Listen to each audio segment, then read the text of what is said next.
Hello everyone. आप सभी का हमारे YouTube channel SSC GK hub में स्वागत है। बच्चों, हम आपके लिए एक नया चैनल लेकर आए हैं जिसका नाम है एसएससी जीके हब। इस चैनल में हम लोग एसएससी द्वारा जितने भी एग्जाम्स लिए जाते हैं, वो चाहे वो एमटीएस हो, वो सीएचएसएल हो, सीजीएल हो, सीपीयू हो, स्टेनोग्राफर हो, ये प्रमुख एग्जाम्स हैं जो कि एसएससी द्वारा कंडक्ट किए जाते हैं। इनसे जुड़ी हुई तमाम जीके की बातों को हम लोग इस चैनल में देखेंगे।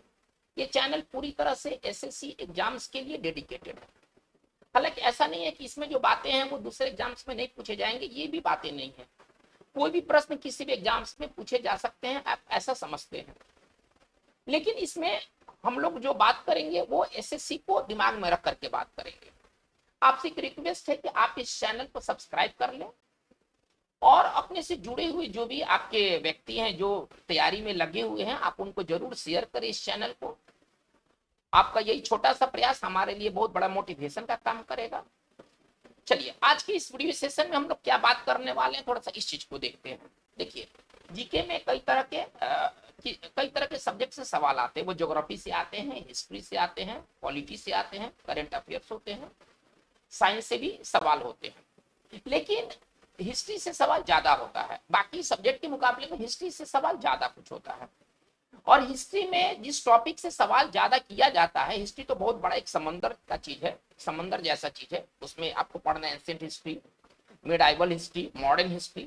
लेकिन इसमें जो सबसे इंपॉर्टेंट जो सेगमेंट है जो कि हिस्ट्री के अंतर्गत है, और वो है आपका भारतीय राष्ट्रीय आंदोलन। इससे जुड़े हुए सवाल आपको मिलना ही मिलना है। भले हो सकता है कि एंशिएंट ना पूछे, मिडाइवल ना पूछे, ऐसा संभव है। लेकिन ऐसा विश्वास करना कठिन है कि भारतीय राष्ट्रीय आंदोलन से सवाल नहीं हो, इसको विश्वास करना कठिन है। भारतीय राष्ट्रीय आंदोलन से सवाल जरूर होते हैं, संख्या 1 हो, 2 हो, चाहे जितना हो। यानी कि ये जो वीडियो सेशन होगा आपके लिए जरूर कोई ना कोई अंक दिलाकर रहेगा। चलिए, आज की इस वीडियो सेशन में हमारे टॉपिक्स क्या क्या रहेंगे, हम लोग किन किन टॉपिक्स पर बात करेंगे, थोड़ा सा टॉपिक्स को देख लेते हैं। आज का हमारा टॉपिक्स क्या रहेगा। तो टॉपिक नंबर 1 में आज हम लोग बात करेंगे नारा को लेकर के कि किस नारे को किसने दिया। ये इससे सवाल आपको जरूर देखने को मिलेंगे, तो नारा संबंधी चीजों को हम लोग देखेंगे। दूसरा हमारा टॉपिक होगा कि किस क्रांतिकारी को किस मामले में फांसी की सजा दिया गया, ठीक है ना। तो वो चीज हम लोग देखेंगे, यानी कि दूसरा मामला होगा हमारा क्रांतिकारी से रिलेटेड होगा। तो चलिए, आज इस दो टॉपिक पर आना हम लोग बात करेंगे। ये बेहद इंपॉर्टेंट टॉपिक्स हैं आपके एग्जामिनेशन दृष्टिकोण से। चलिए, तो हम अपने इस बिजनेस की शुरुआत करते बिना टाइम गंवाए। हमारा जो पहला जो टॉपिक होगा वो होगा प्रसिद्ध नारे। किस नारे को किस व्यक्ति ने दिया, थोड़ा सा इस चीज को देख लेते हैं। चलिए, प्रसिद्ध नारा में सबसे पहले स्टार्ट हम करते हैं करो या मरो से, ठीक है ना। करो या मरो का जो नारा दिया गया था, ये महात्मा गांधी द्वारा दिया गया था भारत छोड़ो आंदोलन के दौरान, ठीक है ना। चलिए, तो हमारा पहला नारा है करो या मरो, ठीक है ना। और करो या मरो का जो नारा दिया गया था, ये महात्मा गांधी द्वारा दिया गया था, दिमाग में इतना रखना है, ठीक है ना।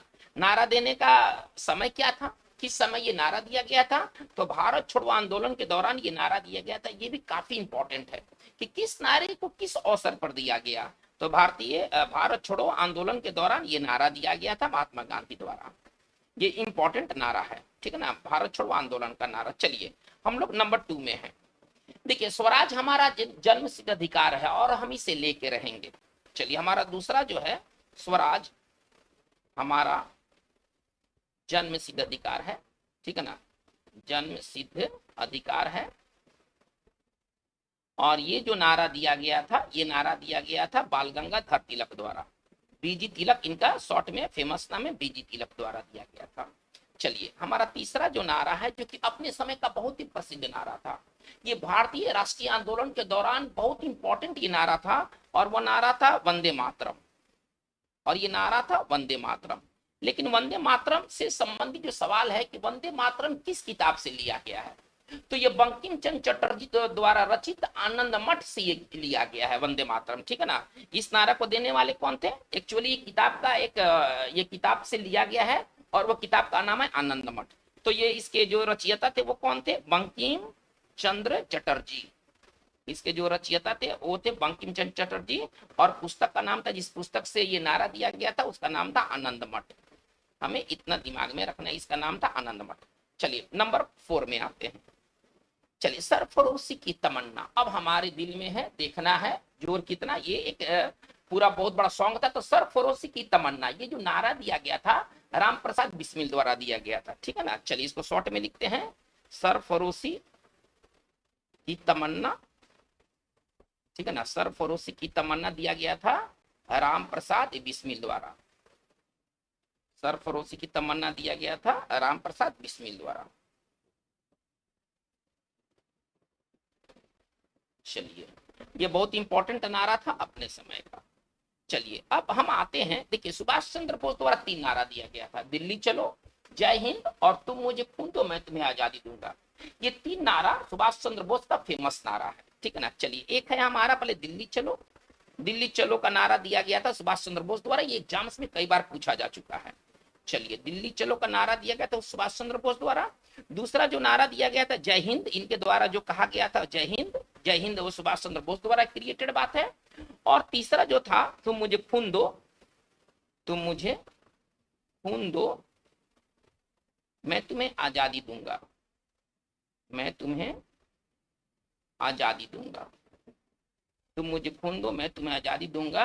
ये जो 3 नारा दिया गया था, ये दिया गया था सुभाष चंद्र बोस द्वारा। चलिए इस चीज को यहाँ पर हम लोग मेंशन कर सकते हैं, सुभाष चंद्र बोस द्वारा ये नारा दिया गया था। चलिए अब किस अवसर पर कौन सा नारा दिया गया था, थोड़ा सा अवसर को भी थोड़ा सा देखा जाए। देखिए जय हिंद का नारा सुभाष चंद्र बोस ने दिया था जर्मनी में, हमें ये दिमाग में रखना है। और तुम मुझे खून दो मैं तुम्हें आजादी दूंगा, सुभाष चंद्र बोस ने इस नारे को दिया था तब जब उन्होंने मलेशिया में, ठीक है ना, आजाद हिंद फौज के जो सैनिक थे, जो कैडर थे, उनको संबोधित करते हुए ये नारा दिया गया था। ये नारा कहाँ दिया गया था, तो जगह का नाम है मलेशिया। पहले हम लोग इसे समझ लेते हैं, जगह का नाम है मलेशिया, जहां पर उन्होंने आजाद हिंद फौज जो इनके द्वारा गठित था, आजाद हिंद फौज है ना के सैनिकों को संबोधित करते हुए, है ना, के सैनिकों को संबोधित करते हुए ये नारा दिया गया था। सैनिकों के संबोधन में ये नारा दिया गया था, तुम मुझे खून दो मैं तुम्हें आजादी दूंगा। चलिए के संबोधन में, ठीक है ना, ये नारा दिया गया था, संबोधन में ये नारा दिया गया था। बहुत इंपॉर्टेंट ये नारा है, तुम मुझे खून दो मैं तुम्हें आजादी दूंगा। ये नारा देने का जो जगह था मलेशिया था, जय हिंद का नारा देने का जो जगह था वो जर्मनी था। चलिए हम लोग बात को हम लोग आगे लेके चलते हैं। चलिए आओ हम पुरुषों की तरह बोले, ये जो बात कहा गया था दादा भाई नौरोजी द्वारा कहा गया था। ये पृष्ठभूमि ऐसा है कि गरम दल और नरम दल आप लोगों ने पढ़ा होगा हिस्ट्री में, ठीक है ना। नरम दल वाले जो थे वो रिक्वेस्ट की तरीके से बात करते थे, अपील दलील ये सब इनके साथ मैटर था, गरम दल वाले इसके खिलाफ थे।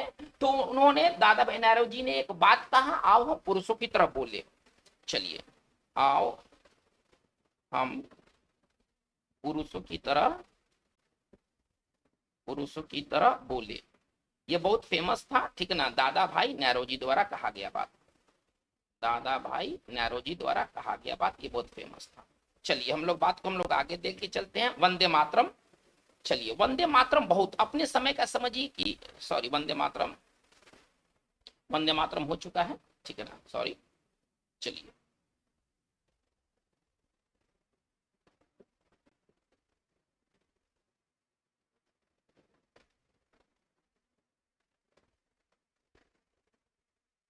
वंदे मातरम हमारा हो चुका है। चलिए अब हम लोग आते हैं इनकलाब जिंदाबाद, सॉरी, अब हमारा जो होगा इनकलाब जिंदाबाद। चलिए इस नारे को देखिए, एक्चुअली ये नारा जो क्रिएट किया गया था, ये नारा क्रिएट किया गया था हसरत मोहानी द्वारा, ठीक है ना। इसके जो क्रिएटर थे, इस नारे को बनाने वाले थे, वो हसरत मोहानी थे। लेकिन भगत सिंह ने इसको लोकप्रिय बनाया था। तो सवाल में जब ऐसा पूछा जाता है कि इनकलाब जिंदाबाद का नारा किसने दिया था, तो आमतौर पर ऑप्शन में, जो सवाल के जो ऑप्शन में आपको भगत सिंह ही नाम मिलेगा, हसरत मोहानी नाम नहीं मिलेगा। लेकिन एक्चुअली इसके जो क्रिएटर थे वो हसरत मोहानी थे। इसके जो रचनाकार, आप ऐसे समझिए, इसके जो रचनाकार, इस नारा का जो रचनाकार थे वो हसरत मोहानी थे, मौलाना हसरत मोहानी थे। लेकिन इसको लोकप्रिय बनाने का काम किसने किया था, लोकप्रिय बनाने का काम, ठीक है ना, इस नारे को लोकप्रिय बनाने का काम भगत सिंह ने किया था। लोकप्रिय बनाया था भगत सिंह ने, इसको लोकप्रिय बनाया था भगत सिंह ने। तो ये नारा जो है ना भगत सिंह के नाम से ही जुड़ गया, ठीक है। चलिए हम लोग पॉइंट नंबर 8 में आते हैं। चलिए अब हमें बात करना है कि, चलिए अब हमें बात करना है नेहरू द्वारा दिया गया कुछ नारे हैं, जैसे कि पूर्ण स्वराज का नारा उन्होंने दिया था, है ना, उन्होंने पूर्ण स्वराज का नारा दिया था। फिर उन्होंने नारा दिया था आराम हराम है, ठीक है ना, आराम है हराम, ठीक है ना, आराम हराम है, ये फेमस नारा है, ठीक है ना, नेहरू द्वारा। अच्छा, एक बहुत अच्छा इन्होंने बात कहा था, लेकिन वो बात आपको इंग्लिश में ही पढ़ना है। We have made a terrorist with destiny, ये बहुत फेमस लाइन है, पंडित नेहरू द्वारा दिया गया, ठीक है ना। वी हैव मेड, इंग्लिश में ही आपको पढ़ना है, वी हैव मेड, ठीक है ना, a terrorist with destiny, we have made a terrorist with destiny. इस बात को आपको इंग्लिश में ही पढ़ना है। और एक इन्होंने एक और भी बात कहा था, हु लिव्स, इन चीजों को भी आपको इंग्लिश में पढ़ना होगा। If India dies, who lives if India dies, ये जो चार बातें हैं नारा के तौर पर, है ना, इसको देने वाले थे, है ना, जवाहरलाल नेहरू, इसको देने वाले थे जवाहरलाल नेहरू। चलिए, ये बहुत ही इंपॉर्टेंट बात है। चलिए, इसको 10, नंबर 11 और इसको नंबर 12 कर लेते हैं।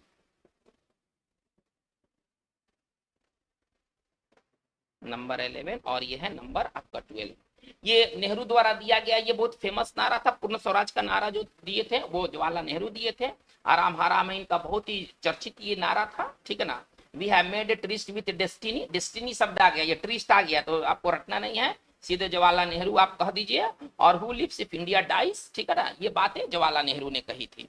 चलिए, हिंदी, हिंदू, हिंदुस्तान, अब हमारा अगला है, ठीक है ना, हिंदी, हिंदू और हिंदुस्तान, और हिंदुस्तान, इस नारे को दिया था, ठीक है ना, भारतेंदु हरिश्चंद्र, इस नारे को दिया था भारतेंदु हरिश्चंद्र ने।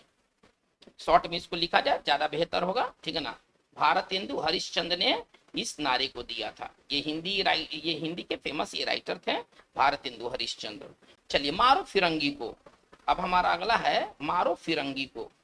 चलिए, ये बहुत इंपॉर्टेंट नारा दिया गया था मंगल पांडे द्वारा, ये बहुत इंपॉर्टेंट नारा दिया गया था मंगल पांडे द्वारा, ठीक है ना। चलिए, इसके बाद है कर मत दो, देखिए कर देने से मना किया गया था नारे के थ्रू, कर मत दो, ये वल्लभ भाई पटेल द्वारा ये नारा दिया गया था, सरदार वल्लभ भाई पटेल द्वारा ये नारा दिया गया था कर नहीं देने का।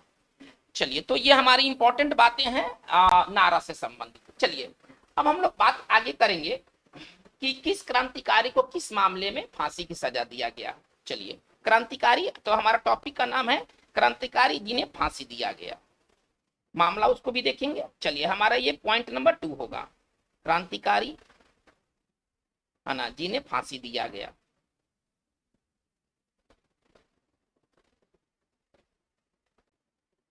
क्रांतिकारी जिन्हें फांसी दिया गया। अब हम वो मामला देखेंगे कि किस मामले में किस क्रांतिकारी को फांसी की सजा मिली। चलिए, राम प्रसाद बिस्मिल से शुरू करते हैं। सबसे पहले हम लोग शुरू करते हैं राम प्रसाद बिस्मिल से, सबसे हम लोग शुरू करते हैं पहले राम प्रसाद बिस्मिल से। तो राम प्रसाद बिस्मिल को दिया गया था काकोरी कांड में, है ना, काकोरी कांड में राम प्रसाद बिस्मिल और अशफाक उल्लाह खां को फांसी की सजा दिया गया था। तो बस काकोरी कांड दिमाग में रखिए, बस इतना काफी है, ठीक है ना, ऑब्जेक्टिव सवाल में इतना काफी है, थोड़ा सा अगर आप पकड़ लेते हैं तो आपका क्वेश्चन डन। चलिए, अशफाक उल्लाह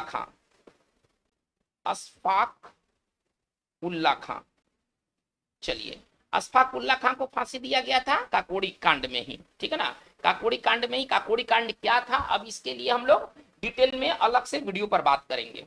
चलिए, खुदीराम बोस, अगला है हमारा खुदीराम बोस। खुदीराम बोस को यह फांसी दिया गया था, बहुत इंपॉर्टेंट है, किंग्सफोर्ड हत्या के प्रयास में, है ना, खुदीराम बोस को फांसी दिया गया था। उनका फेमस लाइन भी था कि मुजफ्फरपुर जाइबो किंग्सफोर्ड मारिबो, ठीक है ना। ये भगत सिंह ने बहुत ही कम उम्र में ही ये फांसी पाने वाले ये स्वतंत्रता संग्रामी थे।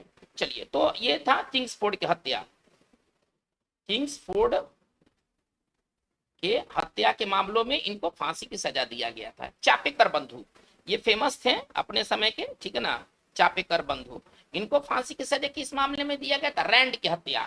ये रैंड जो थे ये पूना के प्लेग कमिश्नर थे, उस समय प्लेग महामारी में ना बहुत और बहुत लोग मारे गए थे, और इसी रिवेंज में, ठीक है ना, रैंड बंधु, चापेकर बंधु जो थे वो उन्होंने इनको गोली मार दिया था। तो रैंड की हत्या के मामलों में चापेकर बंधु, ठीक है ना, को फांसी की सजा दिया गया था।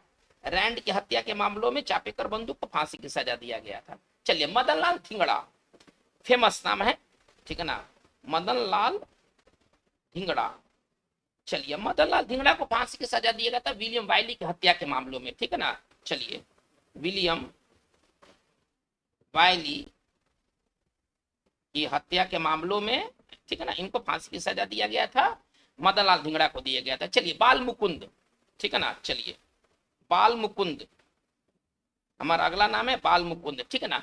बाल मुकुंद को हार्डिंग बम मामला में, ठीक है ना, जब लॉर्ड हार्डिंग पर जब बम फेंका गया था उस मामलों में कुछ क्रांतिकारियों को फांसी की सजा दिया गया था, उसमें एक थे आपके बाल मुकुंद, ठीक है ना। बाल मुकुंद को फांसी की सजा दिया गया था हार्डिंग बम मामलों में। हार्डिंग है ना, वायसराय का नाम था। हार्डिंग बम मामलों में इनको फांसी की सजा दिया गया था। और अवध बिहारी और है, बाल मुकुंद को तो ये हो गया। अवध बिहारी हमारा अगला जो है ना, वो अवध बिहारी है। अवध बिहारी को ये फांसी की सजा दिया गया था किस मामलों में? चलिए, दिल्ली षड्यंत्र मामलों में, ठीक है ना। इसको आप कहिए दिल्ली षड्यंत्र मामलों में, ठीक है ना। चलिए, कॉन्स्पिरेसी, बहुत सारे कॉन्स्पिरेसी आपको पढ़ना है, तो उसमें एक कॉन्स्पिरेसी है दिल्ली कॉन्स्पिरेसी, लाहौर कॉन्स्पिरेसी, बहुत सारा कॉन्स्पिरेसी है, ठीक है ना। अवध बिहारी को फांसी की सजा दिया गया था दिल्ली षड्यंत्र मामलों में। और इसके बाद बसंत कुमार विश्वास एक और है, ठीक है ना, उनका नाम है। हालांकि देखिए, ये सब चर्चित नहीं है ना, ये सब हिस्ट्री में गुम हो गए हैं, लेकिन ये अपने समय के बहुत बड़े क्रांतिकारी थे।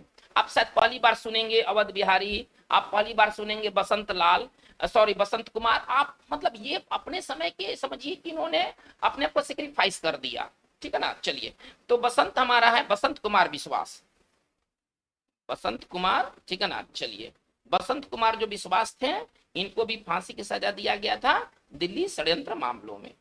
चलिए, देखिए, जितने भी लोगों को फांसी पड़ा उसमें 3 नाम बहुत और बहुत उल्लेखनीय हैं। वह है भगत सिंह, राजगुरु और सुखदेव। इनको 23 मार्च 1931 को लाहौर षड्यंत्र मामलों में, ये याद रखना है। इनके मामले तो और भी थे। केंद्रीय असेंबली बम में इन्होंने, केंद्रीय असेंबली हॉल में इन्होंने बम मार दिया था भगत सिंह ने, लेकिन इनको फांसी की सजा जो दिया गया था वो लाहौर षड्यंत्र मामलों में दिया गया था। लाहौर षड्यंत्र मामला क्या था, हम लोग इसे आगे चल के देखेंगे। तो 3 नाम बहुत इंपॉर्टेंट है, भगत सिंह, भगत सिंह, चलिए, राजगुरु और सुखदेव, ठीक है ना। ये 3 नाम जो है वो बहुत ही फेमस नाम है। इन तीनों को दिया गया था लाहौर षड्यंत्र मामलों में, लाहौर षड्यंत्र मामलों में इनको फांसी की सजा दिया गया था, ठीक है ना। अच्छा, इनका जो फांसी जो दिया गया था वो था 23 मार्च और वो दिन था 1931 का। और अब से इसी 23 मार्च को ना भारत में शहीद दिवस मनाया जाता है। इसी 23 मार्च को ना शहीद दिवस मनाया जाता है, ठीक है ना। चलिए, इनके याद में ना शहीद दिवस मनाया जाता है। बहुत इंपॉर्टेंट ये फांसी की था ना, इसका पूरा दुनिया में, भारत ही नहीं आउटसाइड ऑफ इंडिया भी इसका ना क्रिटिसिज्म हुआ था गांधी जी को लेकर के, क्योंकि गांधी जी ने इनको बचाने के लिए कोई एफर्ट नहीं लगाया था। चलिए, तो हमारा ये इंपॉर्टेंट ये क्रांतिकारी हैं जिनको किसी न किसी मामले में फांसी की सजा दिया गया था। देखिए, 2 क्रांतिकारी जिन्होंने भूख हड़ताल किया जेल में और उनकी मृत्यु हो गई थी। एक थे हमारे मानिंद्र नाथ बनर्जी। 2 हम क्रांतिकारी की हम बात करना पसंद करेंगे, ठीक है ना। एक थे हमारे मानिंद्र नाथ बनर्जी, मानिंद्र नाथ बनर्जी, ठीक है ना। चलिए, ये मानिंद्र नाथ जो बनर्जी थे, इन्हें 66 दिन के उपवास, है ना, 66 दिन के उपवास में इनकी मौत हो गई थी, है ना, फतेहगढ़ जेल में, है ना, फतेहगढ़ केंद्रीय जेल में इनकी मौत हो गई थी। फतेहगढ़ केंद्रीय जेल में इनकी मौत हो गई थी। चलिए, ये तो फांसी की सजा इनको नहीं, इनको मिला था 10 साल का कारावास मिला था, लेकिन ये 66 दिन के उपवास के बाद इनकी फतेहगढ़ केंद्रीय जेल में इनकी मौत हो गई थी। और एक फेमस नाम है जतीन्द्र नाथ दास, 63 दिन के भूख हड़ताल में इनकी मौत हो गई थी लाहौर के जेल में, ठीक है ना। चलिए, एक बहुत ही फेमस नाम है आपका जतीन्द्र नाथ दास, जतीन्द्र नाथ दास, ठीक है ना। चलिए, और इनकी जो 64 दिन की, सॉरी 63 दिन, 64 दिन है, 63 दिन, ठीक है ना। चलिए, 63 दिन के हम ऐसे कह सकते हैं, 63 दिन के, है ना, भूख हड़ताल में इनकी मौत हो गई थी। अच्छा, और इनकी मौत कहाँ हुई थी? तो लाहौर के जेल में, लाहौर सेंट्रल जेल में इनकी मौत हो गई थी। चलिए, तो बच्चों, आज के इस वीडियो सेशन में बस बात इतना ही। इस वीडियो सेशन में हम लोगों ने 2 चीजों को देखा। एक है कि प्रसिद्ध नारा किस व्यक्ति ने दिया, कौन सा नारा किस व्यक्ति ने दिया, और दूसरा कि किस क्रांतिकारी को किस मामले में फांसी पड़ी। ये जो दोनों टॉपिक है आपके एग्जाम्स के लिए काफी इंपॉर्टेंट है। अक्सर अगर आप इनको अगर क्वेश्चन प्रीवियस ईयर का अगर क्वेश्चन बनाते हैं तो आपको ये सारी चीज मिलने वाले हैं। लेकिन हमारा भारतीय राष्ट्रीय आंदोलन का ये जो सीरीज है ये जारी रहेगा। इसमें हम लोग बहुत अच्छी अच्छी बातों को देखेंगे जो कि आपके एग्जामिनेशन दृष्टिकोण से काफी इंपॉर्टेंट है। ये वीडियो सेशन कैसा रहा, आप अपने ओपिनियन को जरूर दें। आप इस चैनल को सब्सक्राइब करें और आप अपने से जुड़े हुए लोगों तक इसे फैलाएं। आज की बात बस इतना ही। Thank you very much.